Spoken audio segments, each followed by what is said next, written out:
$900,000 does not simply vanish into thin air. It leaves a paper trail, moves between institutional accounts, gets wired in carefully timed installments, and eventually shows up on bank statements with exact dates and reference numbers attached. So, when my daughter-in-law called me on a brisk Thursday afternoon late in the autumn, asking where the remainder of my investment was, I found the inquiry almost comical. I did not realize it at that exact moment, but that specific phone call would be the absolute last conversation I would ever have with Clara, where she honestly believed she held all the cards. My name is Arthur Vance. I am a 67-year-old retired corporate contract attorney, having spent over 3 decades analyzing every single sentence of text, because eventually, someone's handshake deal always ends up on a desk as a bitter lawsuit. I retired from my practice recently, during the exact same season my son, Julian, walked through my front door with a heavy binder full of financial spreadsheets and a look of pure determination I had not seen on his face since he was a boy. He had earned his doctorate in physical therapy, spending years working under demanding clinic owners while quietly wishing he could own the space he worked in. He wanted to launch an independent rehabilitation facility called Vanguard Wellness in a busy commercial district downtown, and he needed exactly $900,000 to make that dream a reality. Between my lifelong savings and my late wife's insurance policy, I had the means to fund this venture for my son without putting my own financial future in jeopardy. However, as a professional contracts lawyer, I knew that family agreements without formal paperwork are the exact ones that shatter relationships, so I insisted we document everything, even though Julian wanted to keep things simple between us. I called an old colleague to help draft a recorded security interest against the commercial lease and business assets of Vanguard Wellness, containing a specific clause stating that any material misrepresentation of the clinic's financial condition would constitute an immediate default. Julian signed the document without any hesitation, and Clara signed it as well on a Sunday evening in their kitchen, laughing it off as a harmless formality. For the remainder of the year, things were wonderful.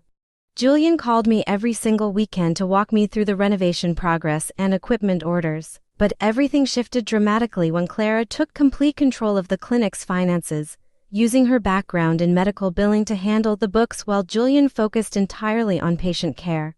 The weekly phone calls became significantly shorter, then stopped altogether, replaced only by occasional text messages containing forwarded invoices and urgent demands for money with absolutely no personal greetings.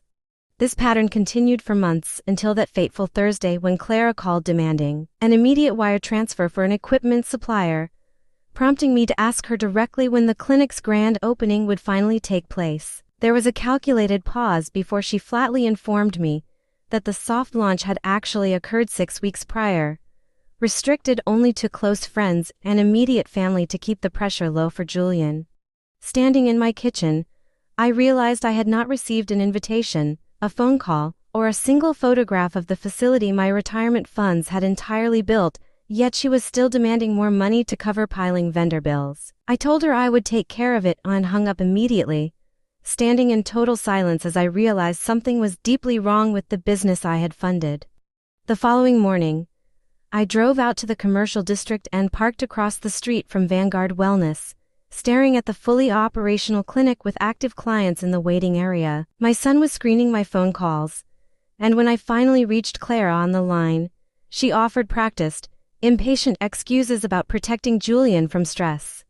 Over the next 2 days, I reviewed every single wire confirmation, email, and financial record tied to the business, discovering that Clara had requested a massive $110,000 disbursement for pre-opening expenses a full day after the clinic was already fully operational and generating its own independent revenue. To uncover the full depth of the deception, I hired a trusted independent forensic accountant named Raymond Vance, who spent 2 weeks meticulously analyzing every bank statement and invoice I provided.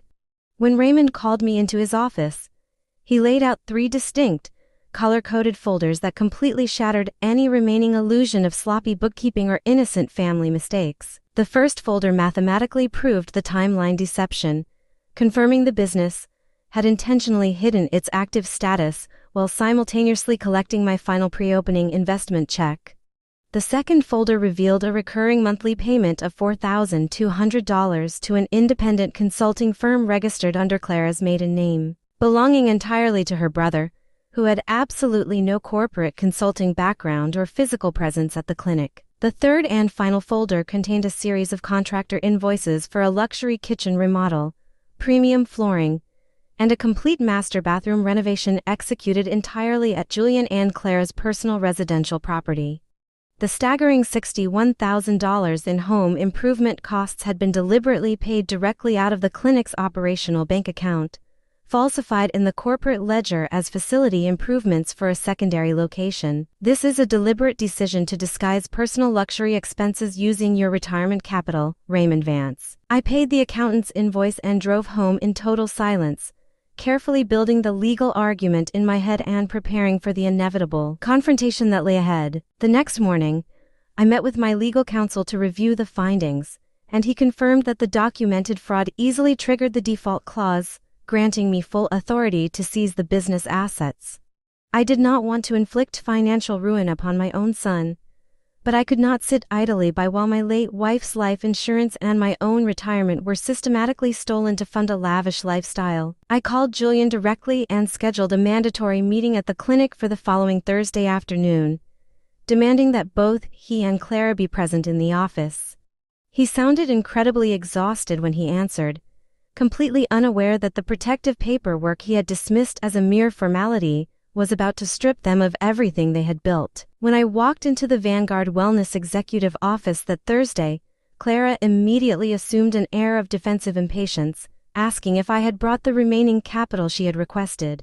In response, I silently placed Raymond's 3 forensic folders on the desk, watching the color completely drain from her face as she looked at the documented proof of her fraud. Julian stared at his wife in absolute disbelief as I calmly explained that I was officially executing my rights under the deed of trust to take absolute control of the business entity.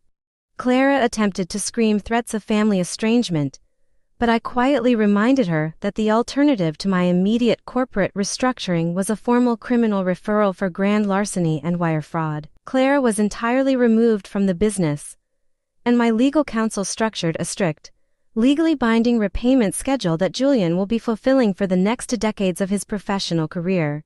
Our relationship is fractured, and the warm Sunday evening phone calls have been replaced by formal, quiet interactions, which is a heavy price to pay for the truth. I often sit in my quiet home looking out at the yard, realizing that protecting the people you love sometimes requires the painful willingness to hold them fully accountable for their choices. True family loyalty cannot be built on a foundation of deception, and sometimes, a cold contract is the only thing capable of preserving what remains of a human relationship.